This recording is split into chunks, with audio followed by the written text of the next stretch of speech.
Greetings, guys. I wanted to read to you the concept of embedded law that I am preparing for the court, so you can get an idea of exactly what I am trying to show the court and show a jury. And I would also like to get expert opinions on this, because I am not an expert, but I can. Will you be the judge of what do you think about this? How embedded law changes at the root of racial disparity in America's society. 400-year racial foundational construct. This is how it happens. Embedded law is the primordial core root branch of inescapable active destruction force towards the daily life of the Black African Americans. It is one of the vital roots of perpetual, never-ending oppression, woven within the numerous branches used and embedded into the very fabric of a web that ever tightens and metamorphoses chameleon-like from generation to generation, sealing permanent doom of forever cast into an extremely less than second-class citizen, held for all other minorities. Because all other minorities are second class, and then the blacks are trapped permanently at the bottom of the social ladder as a people in general, with a forever sinking deeper and deeper into the abyss of disenfranchisement. I can't say the word, disenfranchisement and inequality, like quicksand, liquefying very quickly. And the higher the stress, the more fluid it becomes, entrapping of our race at any attempt to move forward, to ultimately seek deeper with every attempt of movement upward, best known as critical race theory. Today, embedded law grants an unspoken right by law of privilege that anyone can harm Black people, hate them, think of them as less than, and perceived knowing in the mind of the individual, Karens, that there are no repercussions for any acts harming Blacks. For whites, even including murder. Note, this is the mindset, not written in stone always, actually outcome, as my defendant landlords will soon learn. So in other words, they don't always get that outcome, of course. But this is in their mind, and this is the reason why it's so, now I'm going off of, but this is why it is so powerfully just monstrous, where you see these Karens with what they're doing, is because it's engraven in the mind and the psyche that, hey, this is acceptable and there is no repercussion for anything that I do against a Black. And of course, if you really look at the face of George Floyd's cop murderer, if you look at his face, when he's like, y'all want me to get my knee out of his neck? It doesn't matter if I kill him. He's nothing. He's an animal. Did you see the look when they're saying, look, he's not moving? Oh, well, it's my right. And this is what embedded law is all about, and that people do not talk about. And this is why racism never ends. Talking about how from generation to generation it metamorphoses into something worse and worse and worse, pretending that it's getting better. For example, civil rights, all of a sudden, African Americans now have a Black president and racism is over. It's worse now than ever. That's the reason why an unqualified Black American president, who is definitely not descendant of the slaves and a part of African American, but he is Black American, a descendant of a free African and a free white American. Okay? And how much experience did he have? And who all knew of him before then? And how did he just become president? They knew what they were doing. Okay, now back to explaining embedded law. So, through the originally written laws that literally stated that blacks were inferior to whites, though the originally written laws that literally stated that blacks were inferior to whites could not defend themselves physically against a white person, must step into the street for a white to walk by, could not go to court to defend themselves, could not marry whites, and thus destined to live as a permanent underclass forever against white counterparts. Blacks are the last hired, first fired, the most race imprisoned, longest prison sentences, most stressed, so they're dying first, racially profiled, most harassed and discriminated against by all persons, corporations, businesses, housing, on the prowl Karens, targets for murder by lynchings called suicides, vigilante white murderers for walking, running, living while black. We've seen people they get to kill black people for these reasons.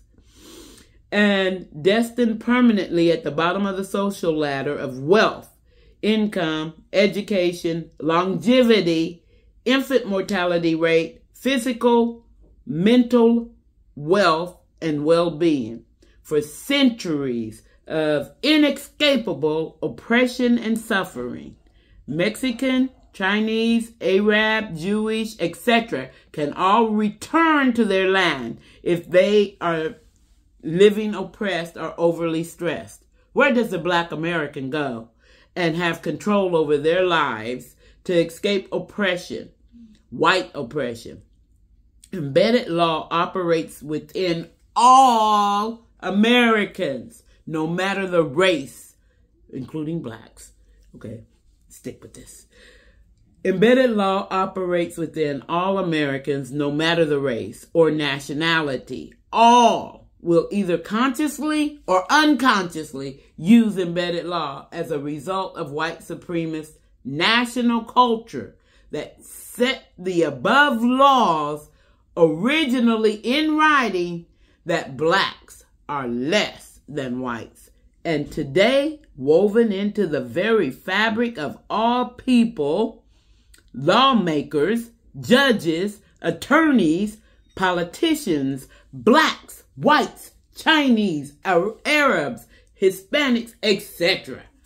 Social experiment showing a black 5-year-old child to see black as the criminal, as the ugly one, as the one who starts trouble, and whites as the good one, the nice one, and the pretty one, as the one with the good hair. Just to give a general example, there is no exception to how blacks are the inherent targets in general for suffering solely for having dark skin. Blacks, too, be quiet!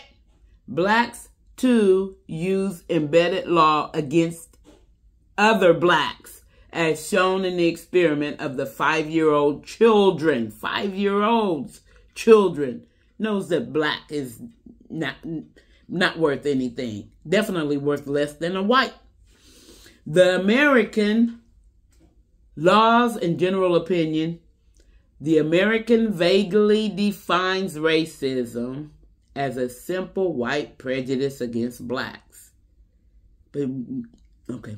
Thus setting in perpetual destruction by oblivious denial of extreme outer-lying numerous aspects ingrained and woven into the social construct of which the individual, the leaders, the powers that be of general society as a whole are utterly oblivious, seeing only a pea-sized view of the mountain of structural,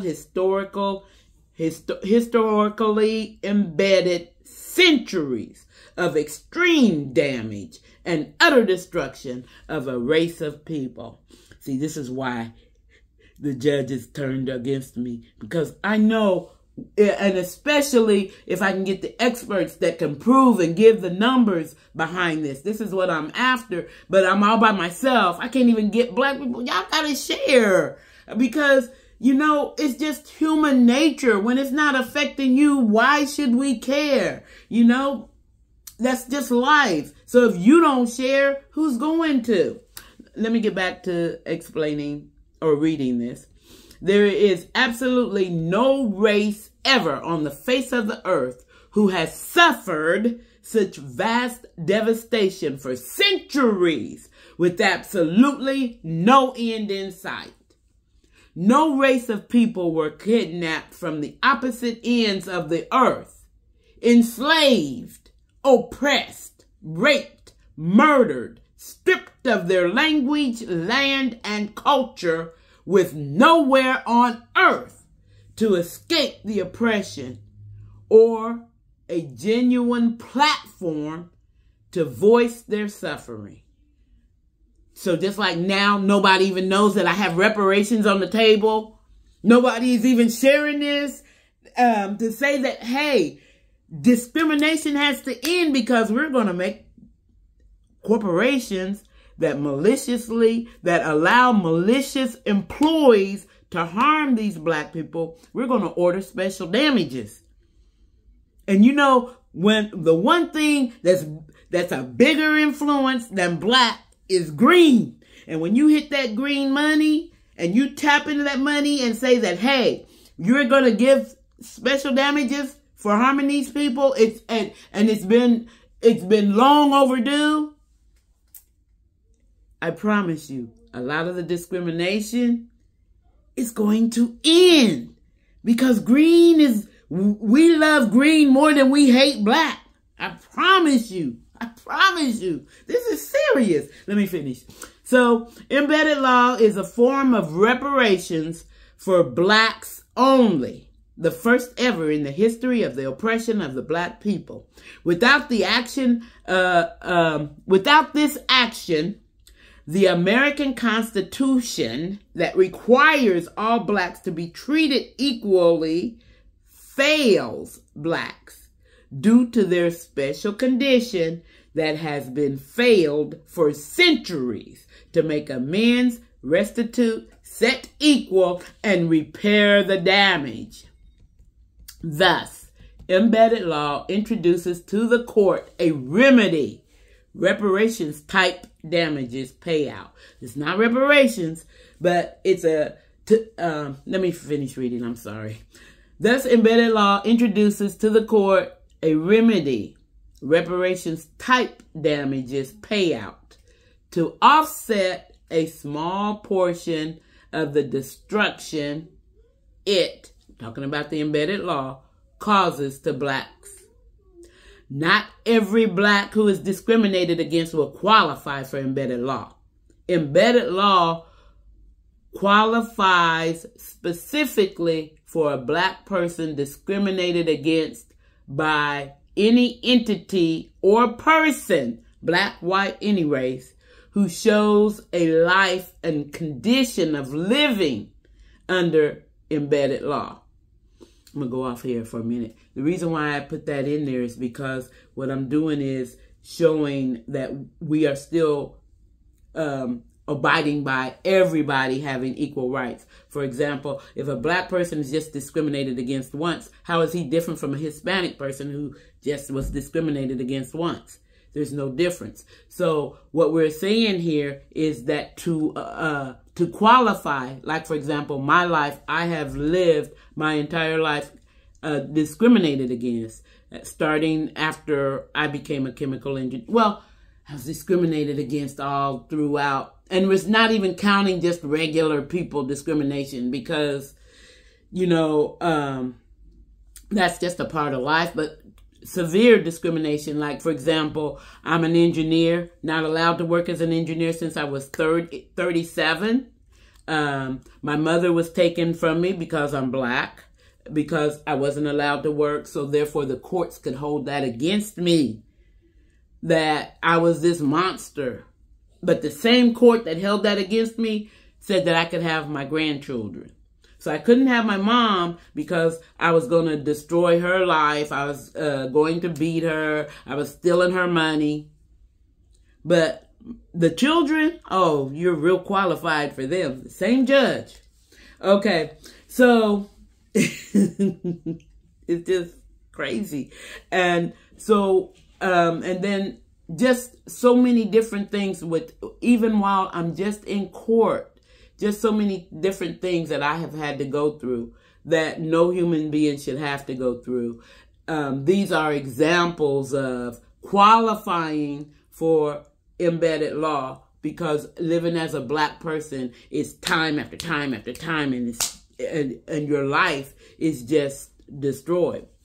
And you know what? If I probably would have read it, I probably wrote it here too. I'm sorry. Thus, a black person who is discriminated against only once and cannot show multiple users or an extreme use of embedded law affecting the black person's life would not qualify for claiming embedded law.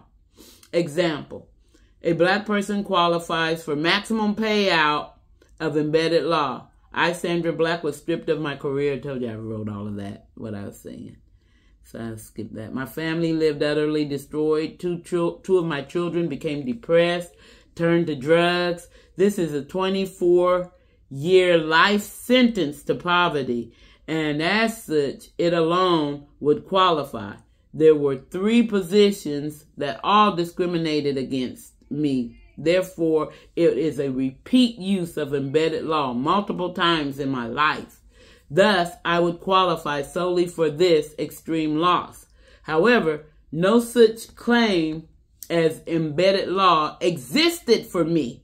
So I also went through a judicial corruption court petition for guardianship of my mother, which left her abused and neglected, living in mostly solitary confinement, possibly raped. A rape kit was performed, and forced bedridden twice.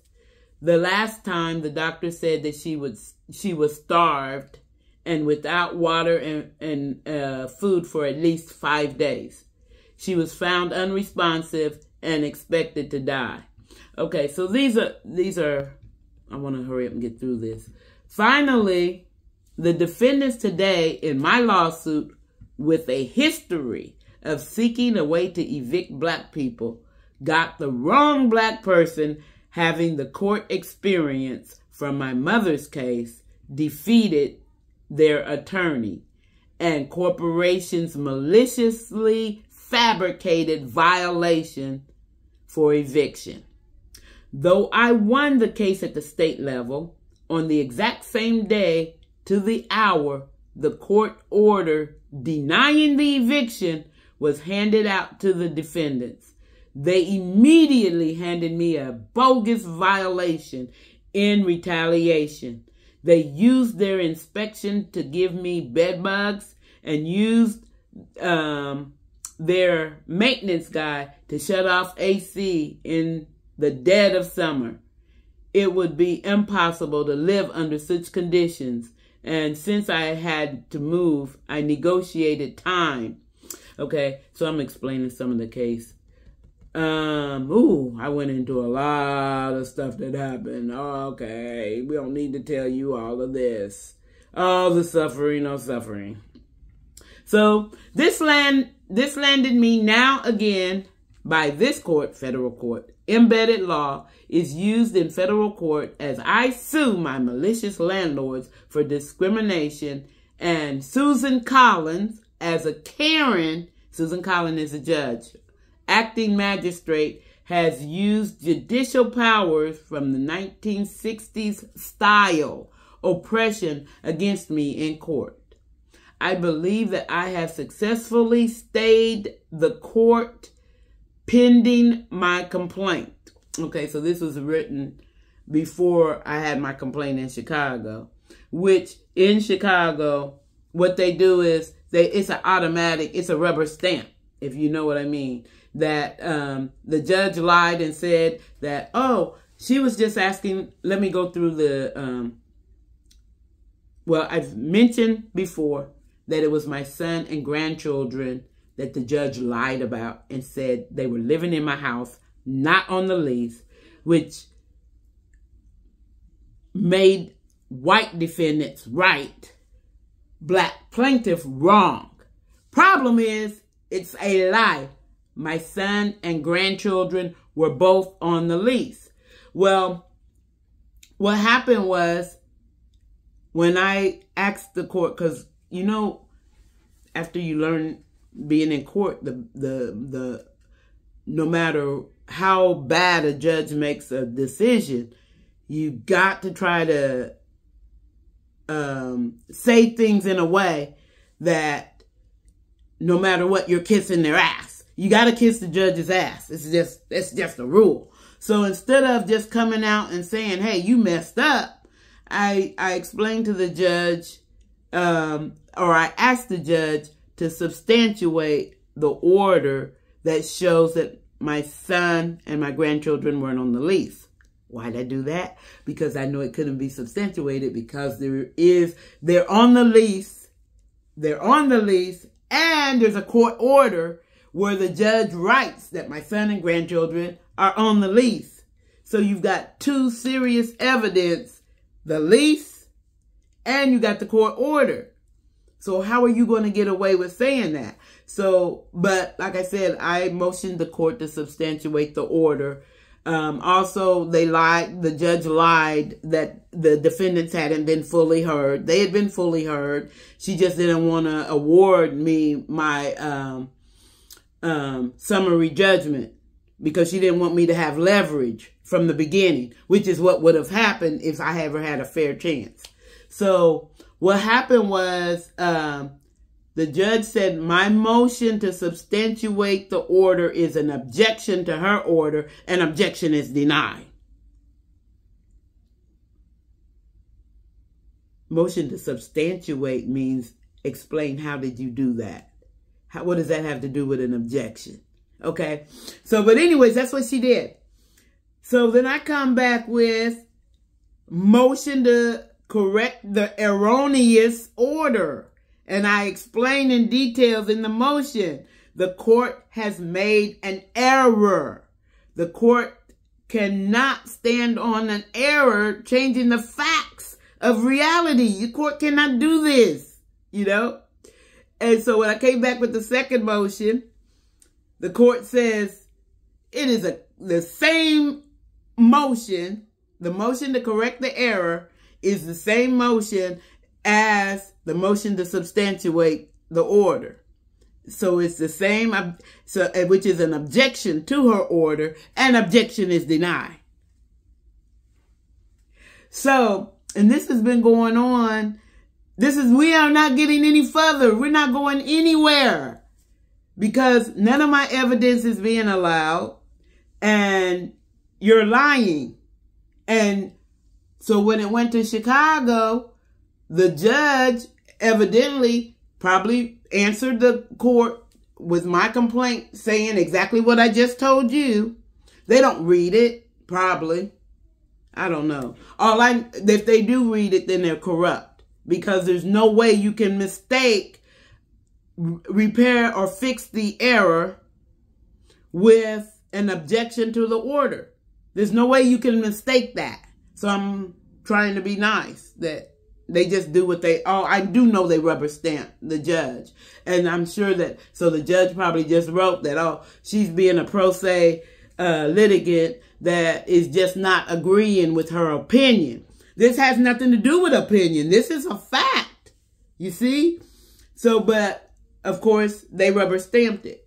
Now, this was over a year ago, and it's still going on. It's the exact same thing. So, and I can't even get them to dismiss the case for me to have a judge that just might not be prejudiced like the judges we have.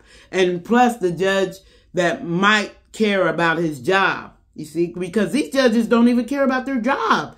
You are lying under the way I understand it, they're supposed to be under oath. You are telling a lie that my son and grandchildren are not on the lease because I have showed you they are. And you are saying, oh, that's just an objection. So anyways, back to embedded law.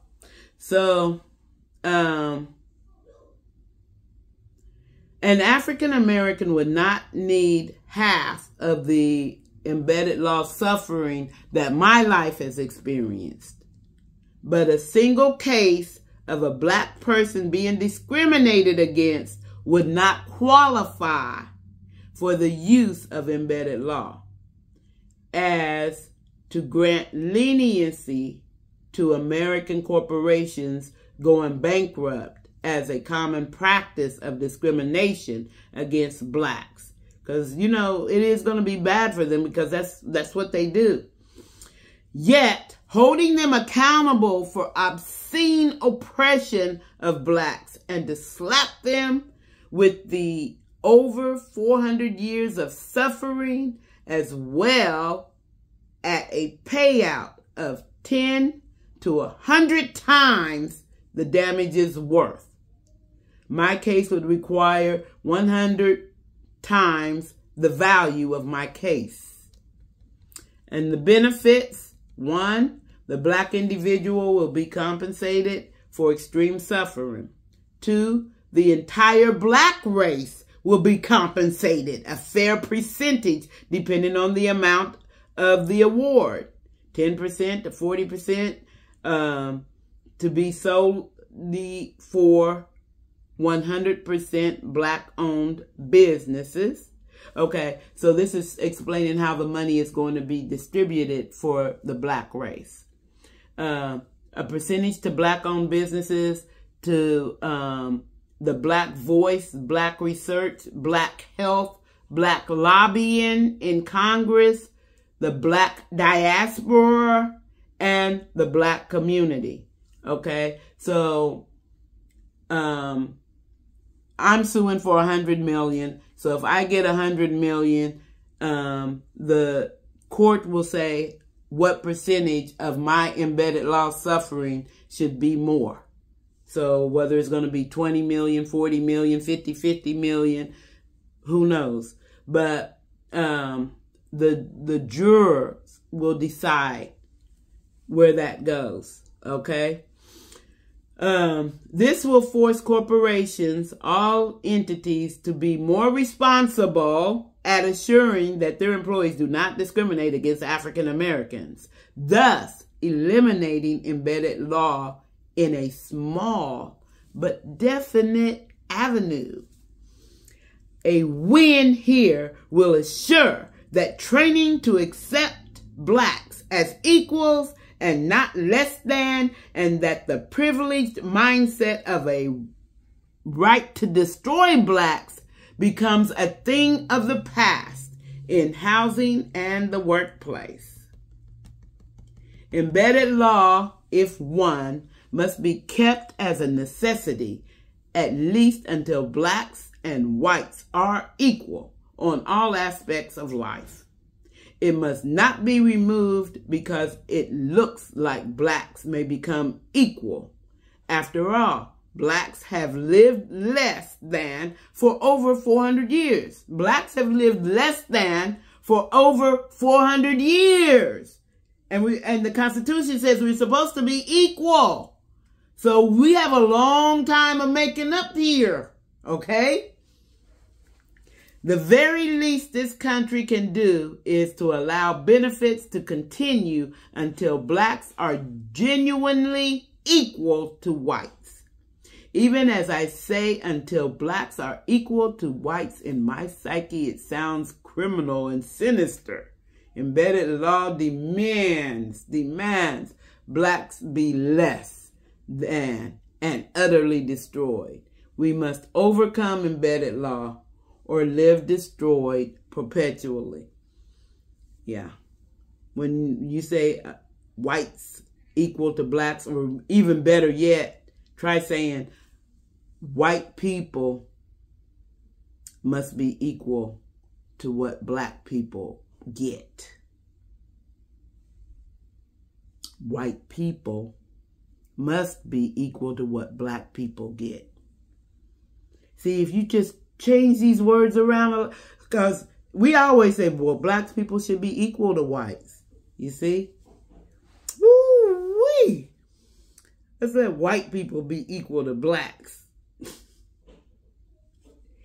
More ideas will be incorporated as more people become involved. So you see, with just me making this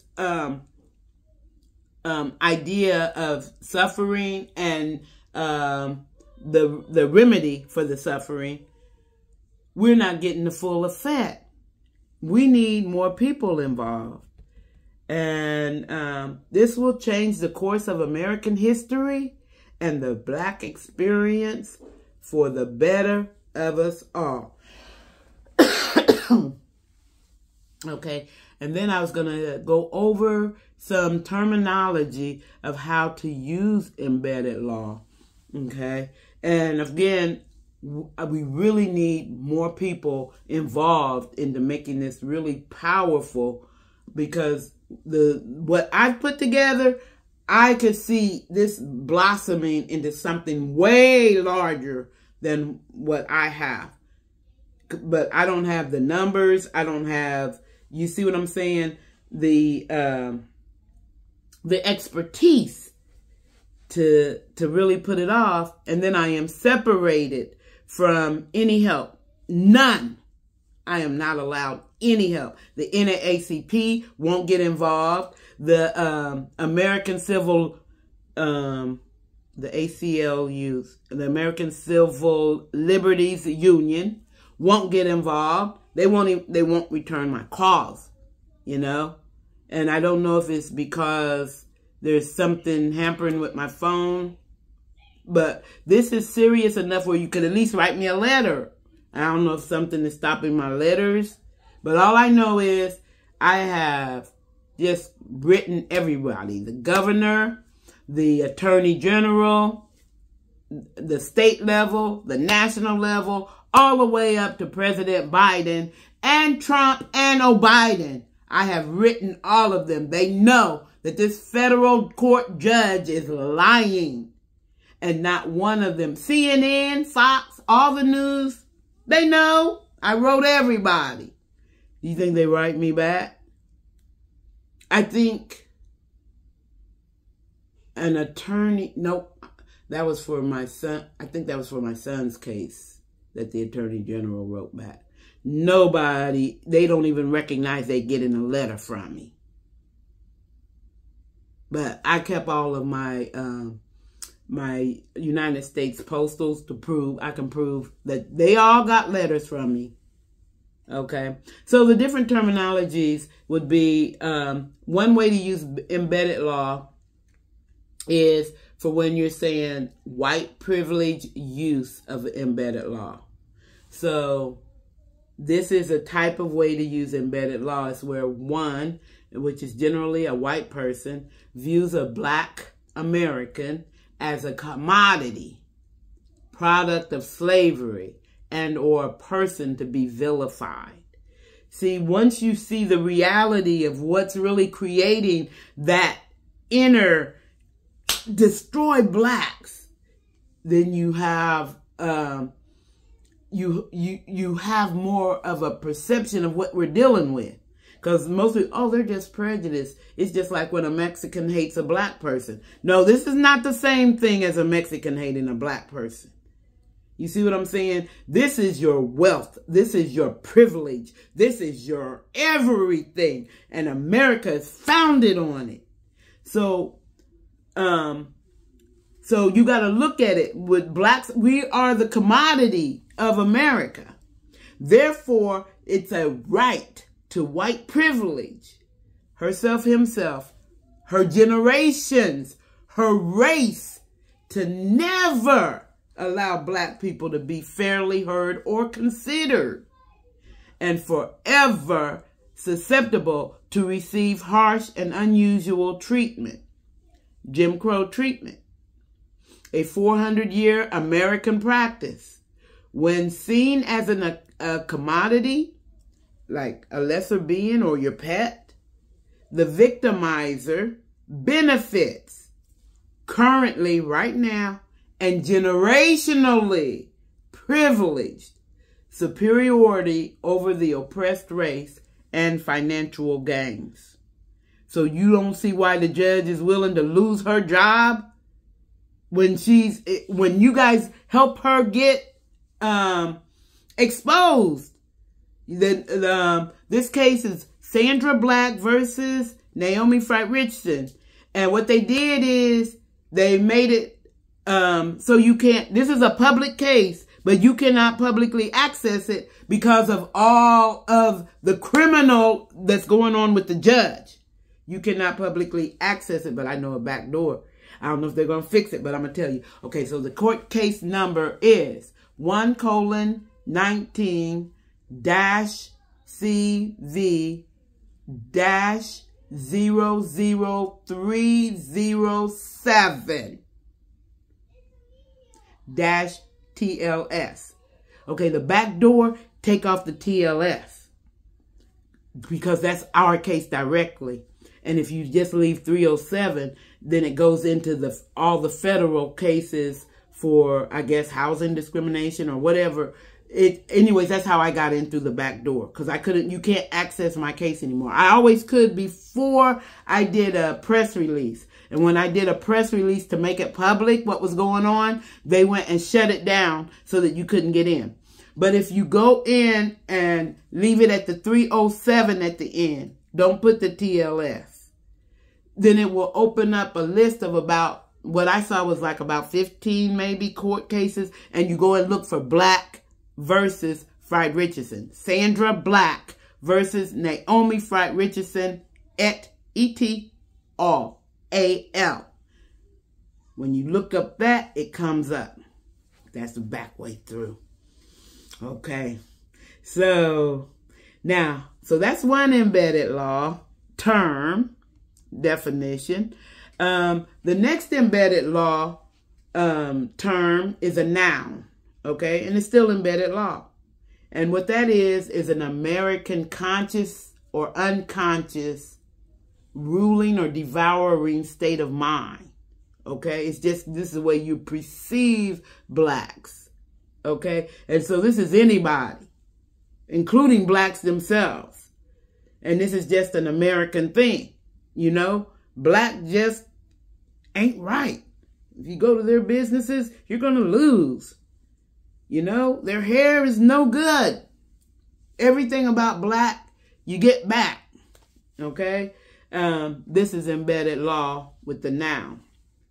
And all Americans are infected with embedded law in varying degrees, from 100% infection to negligible infection, like blacks who see straight hair as good hair. I don't know why I said that's negligible, because that's not negligible.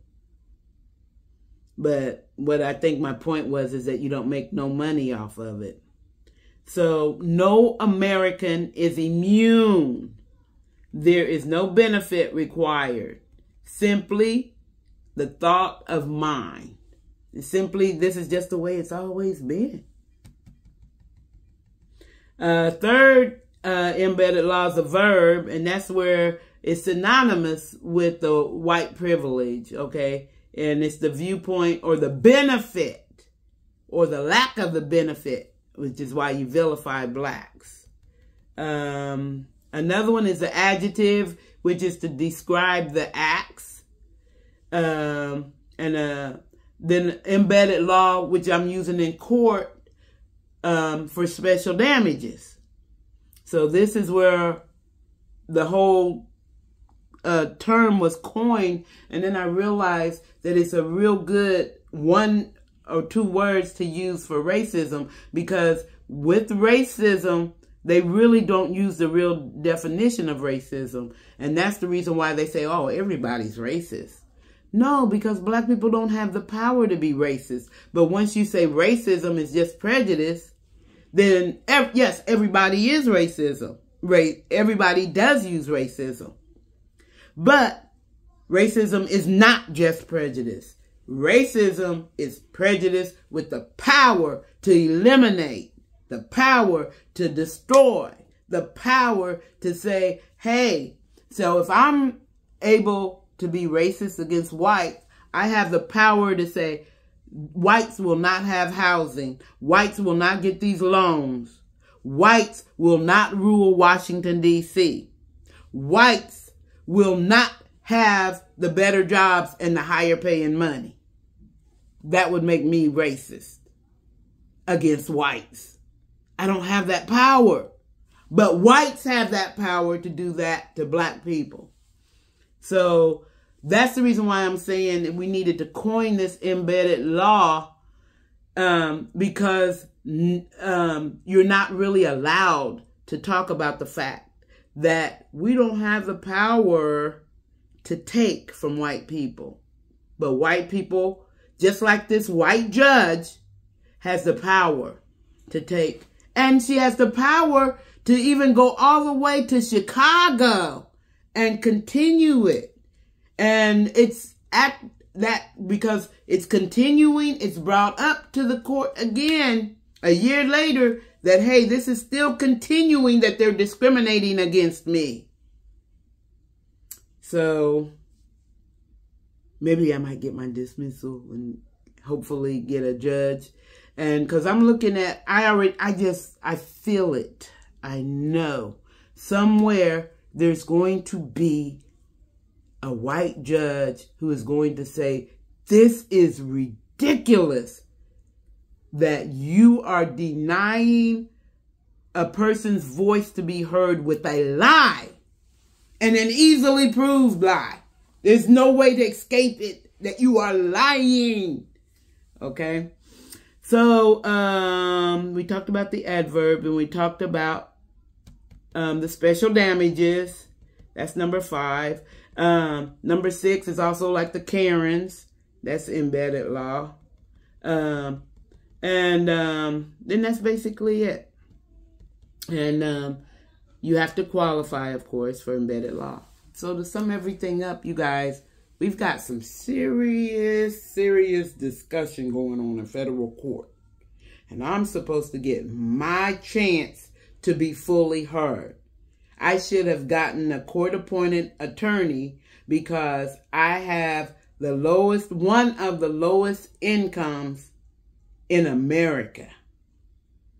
I have the highest evidence in this case. So I am the most victimized. Being victimized again by the court. Embedded law. This judge ordered me into court telling me that I must appear. You are ordered to appear in person. The defendants, they may appear in person or by phone, which of course they appeared by phone because you lose money and time when we are both from out of town and I have to drive and I have to spend my money and my time to appear. And I finally figured out why she did that. Because at first I was just thinking it was just to show me my place. That because I had asked her to please try to treat me equal. I know it's difficult, you know, but try to treat me equal. Well, you put it in writing that Sandra Black, you appear in person. You lose your money. You lose your time. And they may appear either way they want. They have the choice. Okay? But the reason why, after I thought about all the stuff she did, because she harassed me big time. I'm not going to spend the whole court time, this whole video's time explaining all that she did. But I'm going to tell you this part. I had asked for a special consideration for my deposition to only be maximum 3 hours due to my disability, because I have a severe anxiety. So the first time, the defendant's attorney accepted it. And the second time, and I never saw that coming, because, you know, why would you not recognize you already said it the first time that you accepted it? And this time, and I mean, she went way over the 3 hours, okay? She could have stopped at 2 hours. She could have had 2 hours, 2 hours, and 2 hours if she really cared about my disability. But they don't. And so when I mentioned to the judge how she had forced me into a breakdown by continuously hammering, well, I'm going to call the judge. You're going to, you have to stay here. You have no choice. She kept pushing it on me. You have no choice. And it was bad, y'all. And it's embarrassing. And I told this to the judge. Why don't you get a video? She has a video of what she did to me. Well, you know, if you claim your health reasons a second time, you look like you don't want to cooperate with the court. That's what she told me. You look like you, in other words, she was saying that I was being a lazy N-word. That's what she was pretty much saying.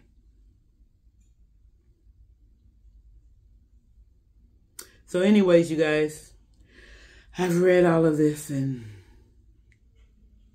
I will bring you more content. There is so much more that you guys just don't know. And also, more than just the court, since this is going to go up on YouTube because it's so long, I might take a snippet out. But when it goes up on YouTube, and the stuff, my content that I put up on YouTube is so much more than the division between blacks and whites. That's the reason why my channel is called Global Elite Takedown. Because I'm about how do we all do better? And the number one thing is to first find the root. Just like with racism, I went to the root, embedded law. The root of all people suffering is the global elite, who have divided us against each other and who's making us fight black against white, male against female, Christian against Muslim. You see? Even the sexes. And I promise you guys, if you was to really look at the situation that's going on with blacks and target everything, poverty, discrimination, the imprisonment, if you targeted everything that hurts blacks and say we're going to knock these things out, we all win by default. Because what is happening to white suffering is that you, white people, poor white people that don't know how to manipulate the system so that you can get what the system is allowing you to have. Because I know people, white people. I have a good friend, a white friend, very much in poverty. She's with her husband. She's got 4 children. Extreme poverty to where, I mean, they hardly can feed themselves. I mean, literally it's just really bad. But this is because they don't know how to get their benefits. They don't know how to do what they need to do in order to survive. And it's just so unfair that this was set up for black people. But these white people are suffering worse than me because they don't know how to use the system for what it was supposed to be, helping people who are poor. So when you're poor and you don't know how to go and get your Section 8, They have no business paying rent. You're poor. You don't have any money. Go get your Section 8. Get your housing. They don't have, oh, it's so bad. They don't have anything. And so, I hate even thinking about what they're going through. I'm just explaining to you guys that when you see white people suffering, your taxes, all of these things that you say, well, why do we care about your black suffering? White people are suffering too. You're suffering because you're living black. You are no more than a jigger. I promise you. So stop talking about white people are suffering too and look at what is created. There was no policing until after slavery where we were going to keep black people enslaved. White people are just now part of the money-making machine. That's what I'm trying to tell you. You know? So what we have to do is wake up to what is really going on. What is the root cause? There is no such thing as anything but the human race. Black people. That's the only thing that exists. Well, how is white people black? The same way Michael Jackson is black. You're just ancient white. And Michael Jackson, we saw him before he turned white. Okay? But we all know life began in Africa. And of course, there are some supremacists that want to change that around. But scientifically, it is accepted. The mother of us all is a black woman named Eve. The mitochondria of every race proves we're all black. Just because you turned white a few hundred years to thousands and thousands of years, depending on if you go with the pink white or the olive white, whether you go with the English like that or the Romanian or Hungarian, the olive white, who were ancient blacks that turned white through the Caucasus Mountains, or the ones that turned white, pink white, through the manipulation. I'm going to go deep on y'all. Go look up Anunnaki. When they wanted, the Anunnakis wanted us to kill each other off. So they created that race of people for us to fight against each other. And that's the way we've been fighting ever since. That's the reason why it's in the Bible. Do not mix the races. Okay? The first races is black people. Ooh, black people gonna be mad at me. I don't give a shit. I don't give a care. The first racist on earth is black people. Black people had the power. Black people created civilization. I'm just telling you the truth. Okay? And the Anunnakis came in and put some kind of biological warfare that made people not capable of creating melanin in their body. That's all that is. And then what did you have? Warren. Okay? If you don't believe me, look up Job 30:30. Job chapter 30. Read the whole chapter. It will tell you Job, a black man. And the way you know he's black, you keep reading, you'll find out he's tribal. Who are the tribal people today? Africa is a tribal people. Who are the people in the cave? And it talks about the white people. And he says that he would have disdained the flock of his dogs to sit and eat with white people. And those white people that he's talking about were in caves. Just read it. I'm just telling what happened and why. Because it's not about white and black. It's about understanding that we all want to be loved. And if we could come to this understanding that money is not the power. Money is not the power. Oh, you get the money, you got the power. No, the power is the people. The people are powerless because they've given their power away. If you don't think that the people are not the power, stop working. Don't go to the fields to have agricultural food, to have clothing, to have any produce. Just stop and see what'll happen. The power, real power, is in the people. And that's the reason why the global elite made you guys, all of us, to separate and fight amongst ourselves while they keep everything coming to just them. And we have nothing. That being said, everybody, try to drop a little bit of knowledge out there. And peace. Deuces.